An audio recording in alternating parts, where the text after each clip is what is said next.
Hello friends, this is Dr. Banerjee from History Series.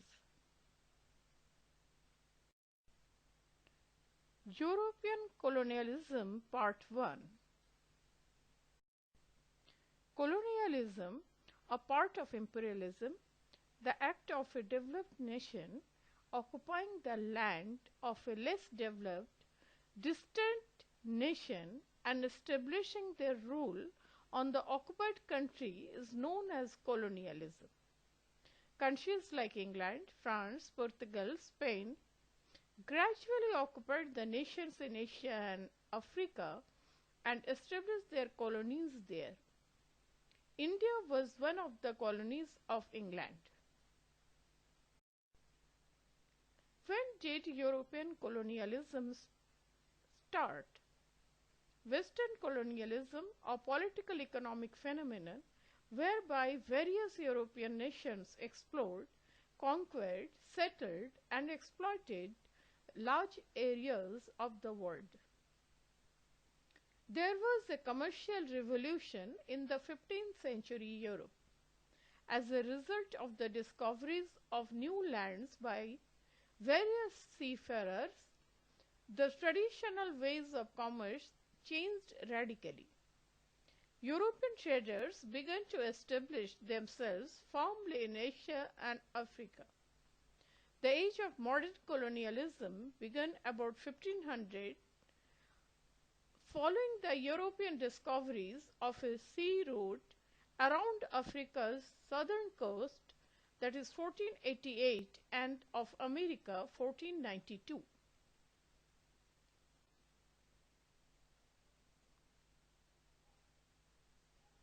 What were the causes of European exploration and colonization in the 15th century? For this, I had given many points in my last video, which path is given here.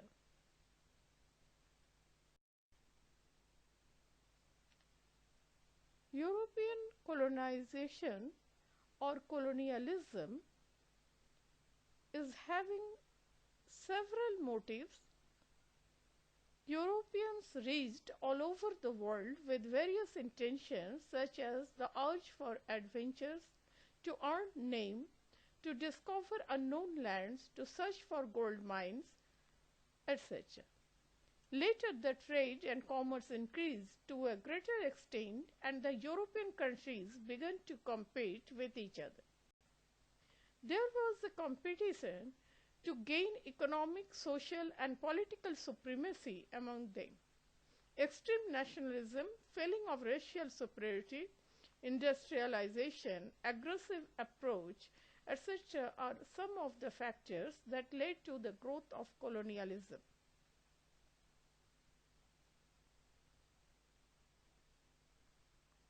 Already, these points had been elaborated in my previous video, History Series 4.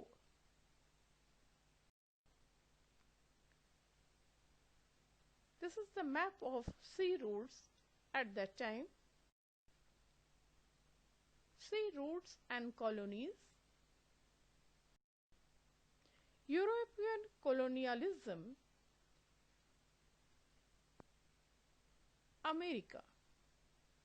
The European migrants seized the lands of inhabitants in America and, if needed, massacred them. They destroyed the local kingdoms in Peru and Mexico. The original inhabitants were forced into slavery. Portugal and Spain were on the forefront in the competition. They were among the European nations to establish colonies. Portugal brought Brazil in the American continent under their rule, and Spain also did the same by taking hold of Mexico.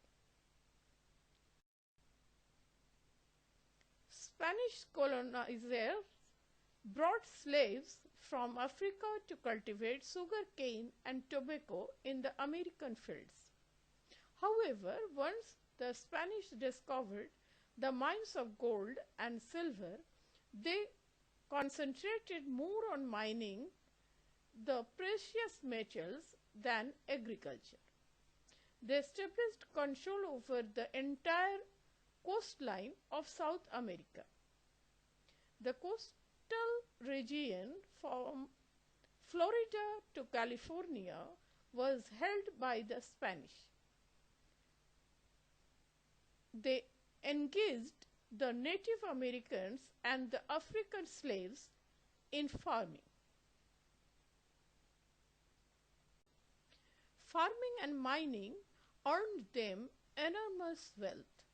Spain appointed governors to administer these regions. The King of Spain was the supreme authority. An organization called Council of the Indies was established to rule the colonies. This council was also in charge of the Spanish trade in the colonies. Essential raw materials were exported out to Spain, and the finished goods used to be imported for sale in the local markets of the colonies.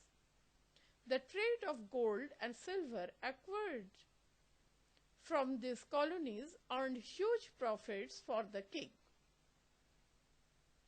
Witnessing Spain's prosperity, England, Holland, and France also began to establish their colonies in America.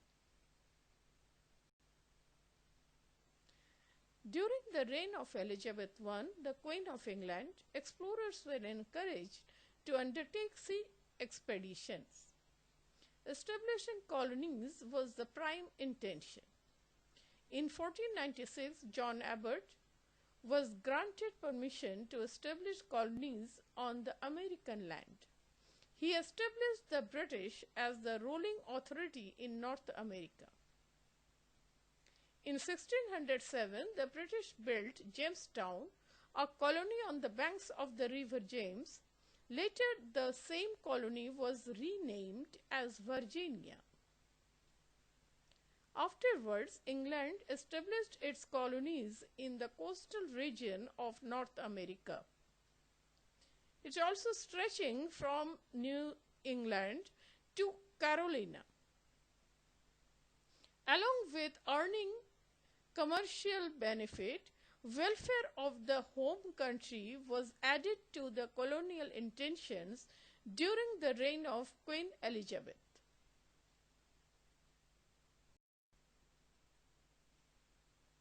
To suit its colonial interests, England began to impose restrictions on the colonies.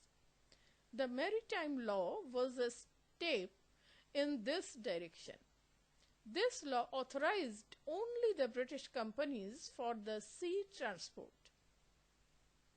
The Stamp Act 1765 made it obligatory to purchase special stamps for important documents. British colonies in America like Virginia, Massachusetts put up resistance against the Stamp Act and also other restrictions imposed on the colonies.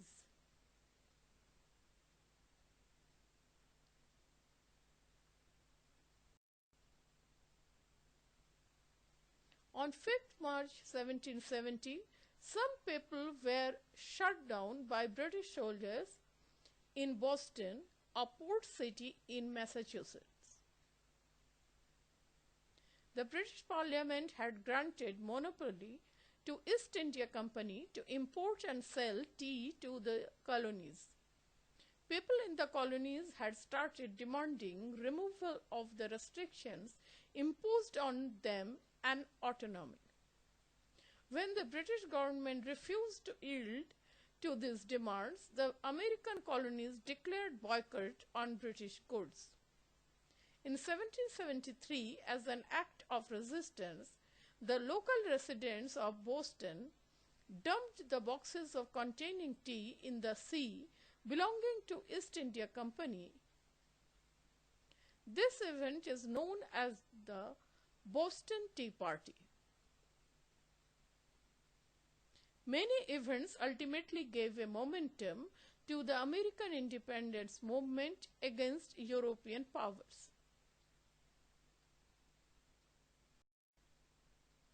13 colonies in America came together and declared independence from Great Britain. On 4th July 1774, in the meeting known as the Second Continental Congress, a document known as the Declaration of Independence was adopted. This document was drafted by Thomas Jefferson. The crucial point of the document announced that the 13 American colonies were independent sovereign states. The key point of this document is the statement about three basic human rights, namely life, liberty, and pursuit of happiness. It was stated that these three are the natural rights of all humans, which nobody can be deprived of.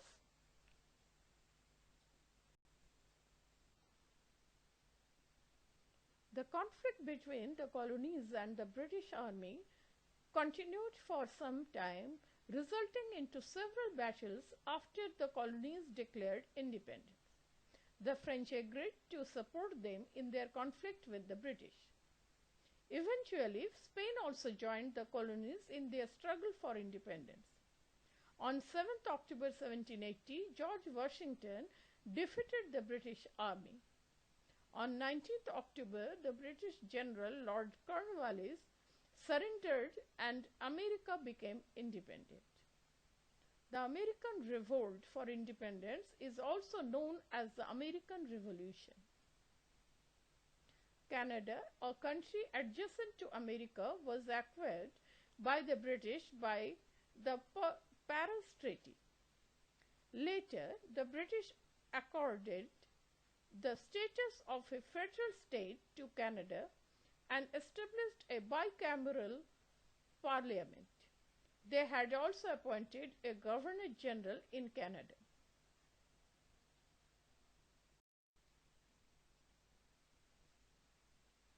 Now, under the European colonialism, we can discuss about some other colonies like Australia and New Zealand. In the 18th century, the first colony of the prisoners deported from England was established in Australia. Later in the 19th century, other regions in Australia were colonized. The British also established their colonies in the island of Tasmania and New Zealand. In the year 1900, the island of Tasmania was included and the Republic of Australia was created as an integral nation of the British Empire.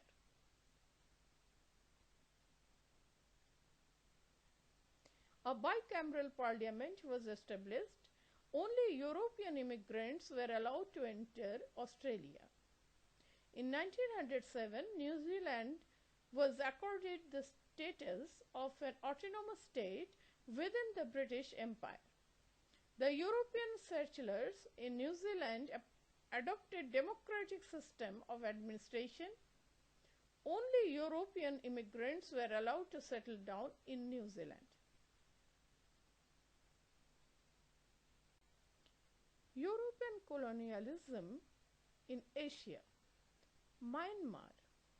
To protect their colonies in India from other colonialist European nations and to boost their trade in India and the neighboring regions were the main objectives of the British rulers. Myanmar is India's neighboring country on its northeast boundary. Earlier it was known as Brahmadesh or Burma. Lord Amherst, the Governor General of India, declared war against Myanmar. The war continued for 2 years. It is known as the First Anglo-Burmese War, The British Navy conquered the port of Rangoon in this war. It ended with a treaty between the British and the Burmese king. Manipur was returned to the British.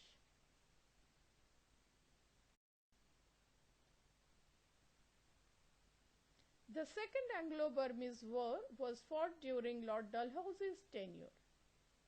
Two British individuals staying in Burma were asked to pay a fine by the Burmese administration.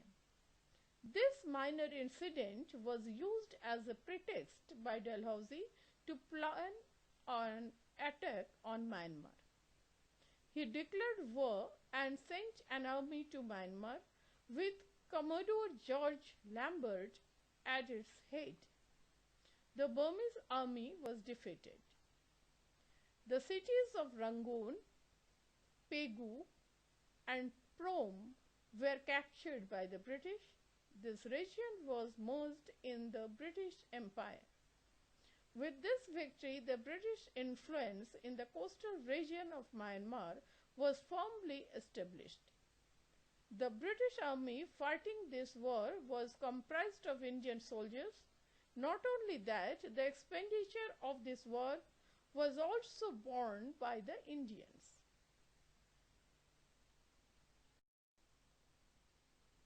The French had already created considerable influence in Vietnam, that is Indochina, and there was increasing contact between the Burmese king and the French. In addition, King TYBA of Myanmar tried to strike a pact with Italy and Germany. These were reasons enough for the British to feel alarmed, and they got a pretext to declare war against King TYBA when he levied fine on the Bombay Burma Trading Corporation, a British company. Lord Dufferin, the Governor General and Viceroy of India, took this opportunity and sent army to attack Burma. The Third Anglo-Burmese War was fought around 1885 Common Era. The British conquered the city of Mandalay. King TYBA surrendered, and the entire region of North Myanmar became an integral part of the British Empire. In 1935, an act was passed to separate Myanmar from Indian territory. Myanmar was inspired by the Indian freedom struggle and gained independence in 1948.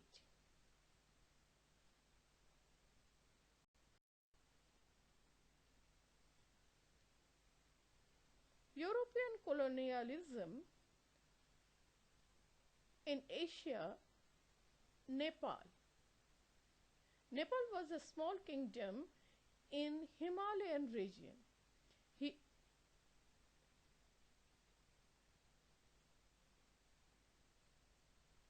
The British had sent their representatives to Nepal, but they did not receive any favorable response.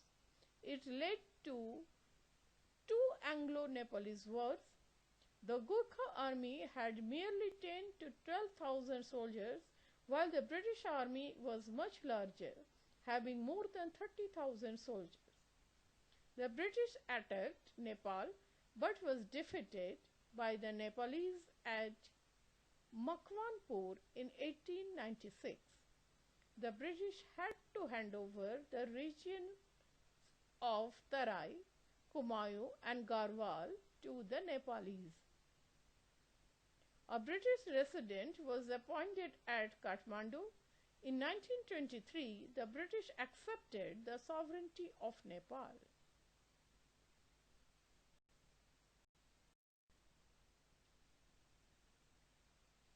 Sikkim.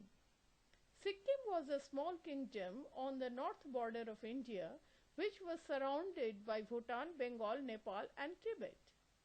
In 1885, the king of Sikkim handed over the region around Darjeeling to the British. In return, the king was granted certain amount as a privy purse.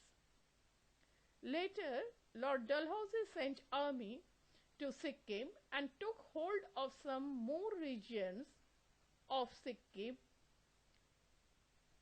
This threw open the Sikkim markets to the British traders and authorized the British to collect octroi on the India-Tibet trade.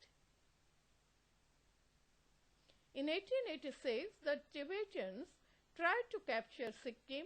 The British immediately took action against them. In 1890, treaty between the British and China was agreed that Sikkim a British protectorate. In this way, the British could ensure the security of the tea gardens in Darjeeling. Sikkim was made a buffer zone and the British took control of the internal administration and foreign policies of Sikkim. However, the sovereign status of Sikkim was maintained. A plebiscite was held in 1975 and the people of Sikkim voted for merging in the Indian Republic. Thus, Sikkim became a constituent state in the Indian Federation. European colonialism in Bhutan. Bhutan is a neighboring country of India located near its northern border and to the east of Sikkim. Lord Warren Hastings, the first Governor General of India, had recognized the geographic and economic importance of Bhutan. He established friendly relationship with this country. In 1841, Ashley Eden took an aggressive stand against Bhutan. There was a war between Bhutan and the British, and the war was concluded with a treaty. According to that, the king of Bhutan surrendered the territories conquered by the Bhutan to the British, and the king was granted an annual subsidy.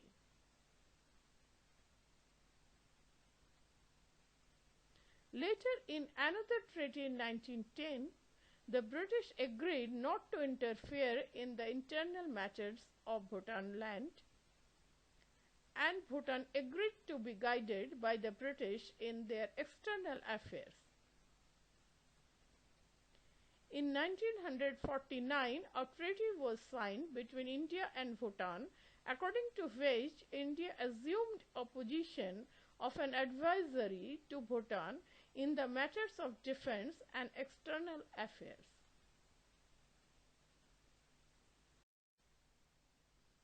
Tibet. Tibet was under the influence of Dalai Lama. The British wanted to have hold on Tibet for arresting Russian advances and to increase their own trade. During Lord Curzon's times, the British military had reached Lhasa, the capital city of Tibet. In 1907, as per the treaty between England and Russia, the political role of China in Tibet was principally acknowledged. It gave a leeway, that is freedom, to China to claim Tibet as an integral part of China. And that's it for now. In my next video, we will give a closer look at colonialism in Africa. This is the port of Zanzibar around 1900 centuries.